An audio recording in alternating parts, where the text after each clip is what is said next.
بسم الله الرحمن الرحيم soo dhawaada saaxiibayaal meel kastoo aad joogtaan ku soo dhawaada barnaamijka falanqaynta caalamka oo xiliyadan oo kale aad ka daawataan maracada show waa 4 bisha Juulaay maalin Sabtiha sanadka 2026 qaybtan waxaan kugula wadaagi doonaa Xuutiyiinta iyo Sacuudiga miyay ka tafan doontaa qorshaha Sacuudiga uu doonayay inuu ku hor istaago wafdiga Xuutiyiinta inay dalka Iiraan ay aadaan maxal isku hayaa hogaamiyaha dawladda Iiraan oo la baadigoobayo miyuu ka soo qayb gali doona aaska aabihii macluumaadyadii ugu dambeeyay ee aaska fadeexada Israa'iil ay la kulantay iyo sida gudaha Israa'iil fadeexadaasi looga hadal hayo suuragal ma tahay madaxweyne Trump inuu weerar ku qaado dawladda Iiraan November wixii ka dambeeya maxaa hadda soconaya macluumaad ku saabsan qorshaha cusub ee hadda la diyaarinayo si shacabka reer Gaza aaga qadka jaalaha loo geeyo macluumaadkaasi oo aan hore idin kula wadaagay iyo faahfaahinta ka soo korodhay iyo Cumaan miyay dhabarka ka tooganaysaa dawladda Iiraan waa maxay sababta ay dawladaha Britain iyo sidoo kale Faransiiska ugu ogolaatay inay miina baaris ay ku sameeyaan amniga marinka Hormuz aaga dhanka Cumaan qodobo kale ayaa raaci doona soo dhawaada saaxiibayaal meel kastoo aad joogtaan ku soo dhawaada mar kale iyo maracada show barnaamijka falanqaynta caalamka dalka Yemen iyo Sacuudiga ayaa ishaya mar kale muddo kadib waxaad moodaa in hanjabaadihii labada dhinac ay soo laabteen sidee wax u dhaceen dawladda Sacuudiga ayaa lagu eedeeyay inay isku dayday inay hor istaagto diyaarad maalintii shalay ka degatay garoonka diyaaradaha ee magaalada Sanca diyaaradaas oo ka timid magaalada Tehran oo caasimadda dalka Iiraan sida Xuutiyiinta ay sheegeen diyaaradani waxa ay waday dad shacab ah iyo sidoo kale dad dhaawacyo qaba iyo kuwa Yemen yacni ka go'doomay oo imaan waayay intii dagaaladu ay socdeen kuwaas oo Tehran laga keenay sida mas'uuliyiinta Xuutiyiinta ay sheegeen marka Sacuudiyaanku hawada ayay soo galeen markii diyaaradaasi ogaadeen inay Sanca ku soo wajahan tahay diyaaradahoodii dagaalka ayaa hawada soo galay kadibna waxay isku dayeen inay gantaale ay ku ridaan diyaaradan si ay dib ugu laabato Xuutiyiinta sidaas noo sheegaya inkastoo diyaaradda aysan laaban ayna ka degtay garoon diyaaradeedka magaalada Sanca markii ay laabanaysay ayaa waxa hore u raacay wafuud Xuutiyiin si ay kaga qayb galaan aaska hogaamiyihii dawladda Iiraan marka Xuutiyiinta markii ay dhacdadaasi ay soo gudbiyeen waxay soo direen iyagana fariin hanjabaad ah oo ay u dirayaan Sacuudiga oo waxay yiraahdeen haddii sheekadaas aad bilowdeen annagana waxaan bartilmaamaysan doonaa garoomadiina diyaaradaha xarumihiina muhiimka ah يعني goob kasta oo shidaalka laga soo saaro iyo yani meelo badan oo gudaha dalkaasi Sacuudiga ah hanjabaadan Xuutiyiinta dalka Yemen ay ka timid isbahaysiga Sacuudiga uu hogaaminayo marka eedii weydiideen oo waxay yiraahdeen diyaaradaas markay soo degaysay annaga diyaaradaheena ma aanan kicin sidoo kalena isku madayn inaan diyaaradda ka hortagno Xuutiyiintana hadalladaas waxay doonayaan inay ku qariyaan dhammaan gudaha Yemen dhibaatooyinka ay ka geysanayaan oo waxay doonayaan midnimo iyo waxyaabaha la midka inay raadiyaan Yemeniintan markii dambe ama Xuutiyiintana markii dambe way jawaabeen waxay yiraahdeen hawada dalka Yemen iyo amniga gudaha annaga ayaa ka talina annaga ayaana maamulayna cid aan uga amar qaadanayno ama cid aan yani weydiisanayno dalabna ma jirto marka deegta marka waxa la isku hayaa yaa xaq u leh inuu hawada dalka Yemen maamulo iyo dawlimaadyada inuu ogolaado Xuutiyiintu waxay yiraahdeen annaga xaq u leh hadii Sacuudiga marka la faragelin uu sameeyana waan ka jawaabi doonaa gudaha dalka Sacuudiga ayaan beegsan doonaa maadaama diyaaradda 200 oo bukaan iyo dad kale oo dhaawacyo qaba iyo Yemeniin dibadda ku xirnaaba inoo keenaysay annaga ayaa xaq u leh inay Sanca ka soo degto Sancana Xuutiyiinta dalka Yemen ayaa maamula isbahaysiga uu Sacuudiga hogaaminayo ayaa Yemen ka dagaalamaya sanadihii ugu dambeeyay iyagoo si weyn uga soo horjeeda Xuutiyiinta dalka Yemen laakiin mar waxaad moodaa inay isiyara fahmayeen sanadihii la soo dhaaf waxyaabaha ka soo kordha hanjabaadahaasi iyo hadallada warbaahinta isu mariyeen Xuutiyiinta iyo Sacuudigaba waan kula wadaagayaa insha Allah muuqaalkan aad arkayso waa magaalada Tehran oo caasimadda dalka Iiraan waxa halkan ka bilowday munaasabadda aaska ee hogaamiyihii dawladda Iiraan amniga si weyn ayaa loo adkeeyay waxaana laga baqayaa in Israa'iiliyiinta ay ka faa'iideystaan arrintan oo duqeymo ay ka fuliyaan gudaha dalkaasi Iiraan inkastoo mas'uuliyiinta dawladda Iiraan ay sheegeen in amnigu uu wanaagsan yahay in ka badan 250,000 oo askarina la diyaariyay si amnigu u xaqiijiyaan nidaam difaaciyeed ayaa sidaas oo kale active laga dhigay ama la diyaariyay si looga hortago qatar dhanka amniga ah waxa la isweydiinayaa suuragal ma tahay marka hogaamiyaha dawladda Iiraan Mujtaba Khamenei inuu ka soo qayb galo aaska aabihii aad baa loo baadigoobaya xog isaga ku saabsan maadaama aan la arkin tan iyo bishii February markii dagaalka uu dhacay israa'iil iyo warbaahintooda waa tii ay aada u baahinayeen in dhaawac halis uu qabo oo lafdhabarta waxyeelle ay kasoo gaartay xitaa mararka qaar waxay yidhaahdeen ninkan inuu nolya ayaaba shaki la gelinayaa mar waxay yidhaahdeen dhaawac daran ayaa gacanta iyo dhanka midig ee wejigiisa iyo lafdhabartaba soo gaaray sidaa daraadeed waa cuuriyaan oo ma socon karayo waxaana lagu dabiibaya cisbitaal dhulka hoostiisa ku yaala oo gudaha dalkaasi iiraan xogahaas oo idil ayay baahiyeen intii dagaalka uu socday iyo kadib dagaalkaba maanta marka isagaa la baadigoobayaa miyuu aaska kasoo qeybgeli doonaa maalmahan maadaama ilaa 9ka bishan munaasabada aaska ay ka soconayso magaalooyinka tehraan iyo qoom iyo magaalada mashhad oo ugu dambeyn lagu aasi doono iyo xitaa gudaha dalka ciraaq saraakiisha dhanka amniga iyo sirdoonka ayaa waxa ay sheegeen in amnigu si weyn ay u xaqiijiyaan sidoo kalena ay ka taxadarayaan wax kasta oo keeni karaya qalqal dhanka amniga ah mujtaba khamini ayaana warbaahinta kasoo muuqan inkastoo codod iyo fariimo uu warbaahinta la wadaagayay intii dagaalka uu socday waxaana la rumaysan yahay door weyn inuu ku lahaa go-aanadii ugu dambeeyey oo ay soo saarayeen mas-uuliyiinta ee dowladda iiraan falanqeeyaasha dhanka siyaasadda iyo amniga ayaa arrimahan wax laga weydiiyey dr xasan axmedaan ayaa ka mid a waxaana uu sheegay inuusan filaynin in mujtaba khamini uu kasoo muuqan doono aaska aabihii sababo dhowr ah waatan koowaada wuxuu yidhi dhanka amniga iyo sida loo baadigoobayo xogtiisa oo uu doonayo inuu isi sii qariyo in badan sidoo kalena falanqeeyaashu waxay aaminsan yihiin qaarkood suuragalnimada inuu kasoo qeybgeli karaya aaska waase haddii caafimaadkiisa uu wanaagsan yahay in ka badan 90 dowladood wafuud ka kala socota ayaa lagu waramayaa inay ka qeybgalayaan munaasabada aaska oo ka dhacaysa gudaha magaalada tehraan oo caasimada dalka iiraan ah mas-uuliyiinta dowladda iiraan dhankooda waxa ay sheegeen in faahfaahin aysan ka bixin karaynin suuragalnimada mujtaba khamini inuu kasoo qeybgali doono munaasabada aaska inkastoo mas-uuliyiin kale la arkay waqti xaadirkan aan barnaamijka diyaarinaynana ma jira ilaa iminka muuqaal rasmi ah oo ayatullaahi mujtaba khamini laga hayo haddii uu kasoo muuqdo aaskana barnaamijyadeena kale ayaan kugula wadaagaya insha allah maadaama si weyn isaga loo baadigoobayo dhinaca kalena waxaa jirta warbixino laga qoray israa'iiliyiinta oo ah fadeexad ku saabsan arrimaha iiraan oo israa'iil dhexda ay ka fadhido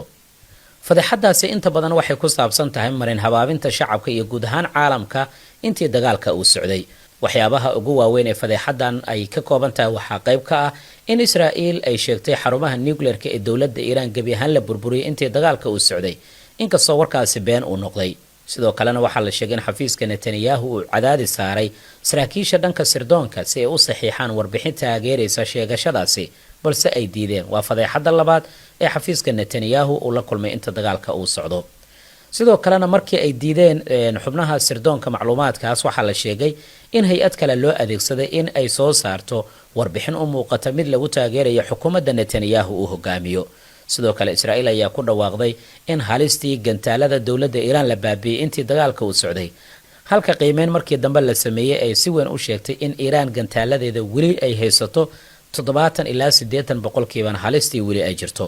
sidoo kale waxaa lagu eedeeyey xukuumadda netanyahu inay buunbuuniyeen tirada saynis yahanada nuclearka ee la dilay iyo saameynta dhabta ee weeraradaasi dhammaan fadeexadahana waxaa la sheegay inay dhexda ay ka joogaan mas-uuliyiinta israel oo netanyahu uu hogaaminayo wargeyska Russia Today oo raashka kasoo baxa ayaa daabacay macluumaadkan oo aada u dheer laakiin nuxurka fadeexada ee netanyahu uu dhexda uu ka fadhiyo marka la eego dagaalka Iiraan waa intaas waxyaabaha kasoo kordha waan kula wadaagi doonaa insha Allah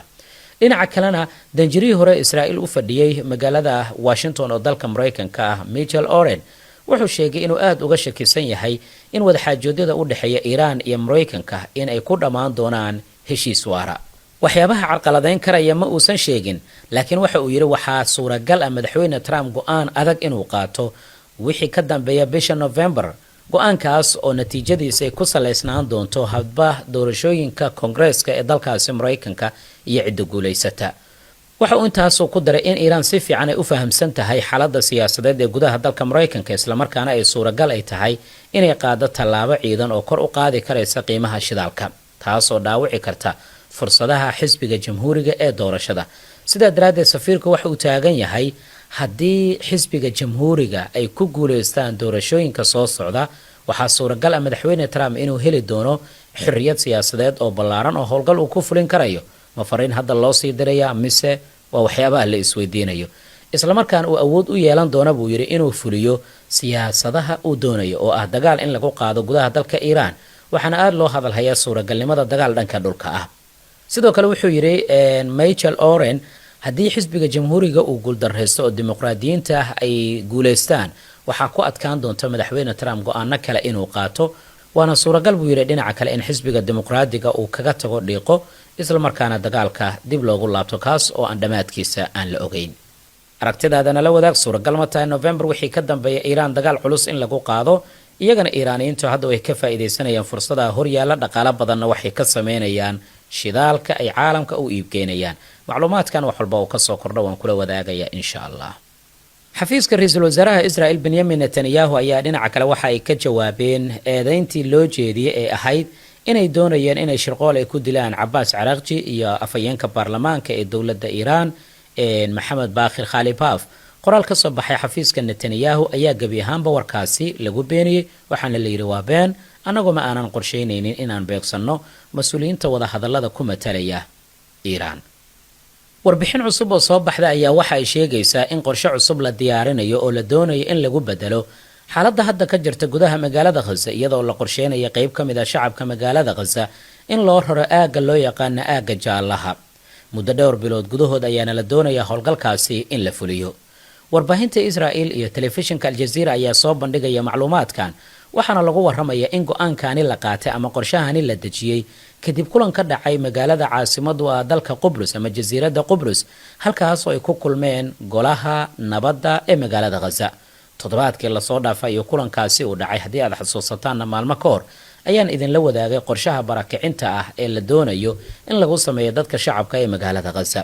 waxaa la isla meel dhigay dadka qaarkood in loo raro deegaano cusub, iyada oo ay kormeerayaan dhinacyada falastiiniyiinta iyo kuwa caalami ah. shirkan waxaa ka qayb galay xubno ka tirsan guddiga farsamada ee falastiiniyiinta, la taliyaal sare oo ka tirsan golaha nabadda iyo ergeyga gaarka ah ee magaalada khaza nikolai maladinov. ra-iisul wasaarihii hore ee dowladda britain tony blair iyo xubno kale ayaa la sheegay sidoo kale kulanka inay joogeen, waxaana diiradda lagu saaray jadwalka fulinta qorshaha, hababka amniga, tirada dadka la barakicinaya ama la rari doono iyo maamulka mustaqbalka ee magaalada khaza. ka qaybgalayaashana waxay isku raaceen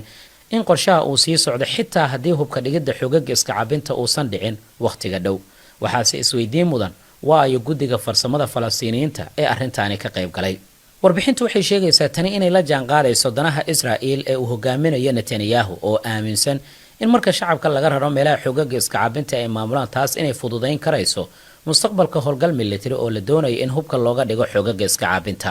qorshaha hadda la diyaarinayo waxa uu dhigayaa 3 ilaa 6 bilood in lagu soo gabagabeeyo dhismaha kaabayaasha iyo diyaarinta goobaha cusub ee la doonayo in dadka loo barakiciyo. markaasi kadibna qorshaha 10,000 kun oo qof oo rayid ayaa la geyn doonaa deegaanka lagu magacaabo talaal sultaan, iyadoo mustaqbalka la ballaarin doono si halkaasi 100,000 kun oo qof ay u tagaan. qorshihii barakicinta ee dadka shacabka ee reer khazana loo bedeli doono qorshaha dhaqdhaqaaqa xorta ah ee shacabka. qorshaha sidoo kale wuxuu dhigayaa dib u dhis rasmi in lagu samayn doono magaalada khaza iyada oo la adeegsanaya qalab culus oo dhisme, maadaama israel ay ku xirtay arrintaasi hubka dhigidda xoogaga. halkii taas laga samayn lahaa waxaa la dhisi doonaa dhismayaal ku meel gaar ah oo hoy noqonaya iskuullo iyo xarumo caafimaad iyo goobo shaqo. dhanka amniga, sida warbaahinta israel ay baahisay, ammaanka gudaha magaalada khaza waxaa loo dhiibi doonaa ciidan booliis falastiiniyiin ah oo cusub, kuwaas oo masar lagu soo tababaray, iyo sidoo kale waxaa la filayaa in ciidamo caalami oo loogu talagalay sugidda xasiloonida in la geeyo magaalada khaza bilaha soo socda. ciidamada israel waxay sii joogi doonaan aagga amniga ee dhanka dibadda, waxayna kaliya ka bixi doonaan kaliya goobaha shacabka ay degan yihiin. qorshahan ayaa imaanaya xilli mar dib loo soo hadal qaaday qorshayaasha lagu dhiirigelinaya dadka magaalada khaza inay marinka ay ka baxaan. wasiirka gaashaandhigga ee israel ayaa dhowaan sheegay in xukuumaddiisa ay ka go-an tahay hirgelinta qorshaha lagu dhiirigelinaya dadka shacabka ee magaalada khaza inay guud ahaan magaalada ka haajiraan. warbaahinta israel ayaa sheegtay hay-adaha ammaanka iyo muusaad in lagu amray inay joojiyaan isticmaalka ereyga hijro ikhtiyaari ah, waxaana ereygaasi lagu bedelay qorshaha xorriyadda dhaqdhaqaaqa. waa tii aan toddobaadkii hore idinla wadaagay. xamaas ayaa ugu baaqday jaamacadda carabta inay shir degdega ay qabato oo looga hortagayo qorshahan. waa tii aan idinla wadaagay in afhayeenka xoogaga uu yidhi qorshaha dadkan lagu barakicinaya ee halista ah keliya falastiiniyiinta qatar kuma aha, mana saamayn doono, laakiin waxa uu saamayn doonaa dalalka carabta. si gaar ahaaneed dowladda masar ayay ku socotaa fariintan. aagga jaallaha waa dhul hadda gacanta ay ku hayaan ciidamada israel oo magaalada khaza ah. magacan waxa uu ka yimid qad ay ciidamada israel ay ku calaamadeeyeen dhulka iyaga oo dhigay baloogyo shub ah oo weliba jaallo ah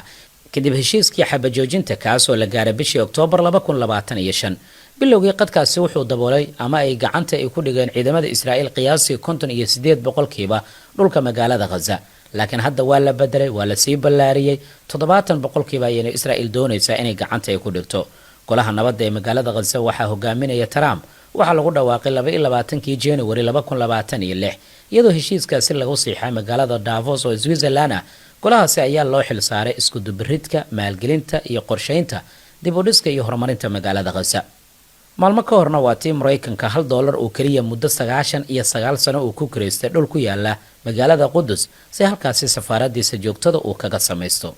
waan arki doonaa wax walba arrimahan ka soo kordha xaalka halkaas ayuu maraya. like muuqaalka la wadaag saaxiibadaada, waad mahadsan tahay. qaybaha ugu dambeeya haddii aan eegno, Ingiriiska iyo Faransiiska ayaa lagu warramayaa inay u diyaar garoobayaan howlgal ciidan oo ka qayb qaadanaya dalal kala duwan si xurriyadda maraakiibta ee marinka Gaza marinka Hormuz loo ilaaliyo. arrintan ayaa timid kadib markii Faransiiska uu shaaciyay inuu maraakiibtiisa dagaalka iyo kuwa kale ee diyaaradaha xambaaro u soo diri doono marinka Hormuz ama biyaha caalamiga ah.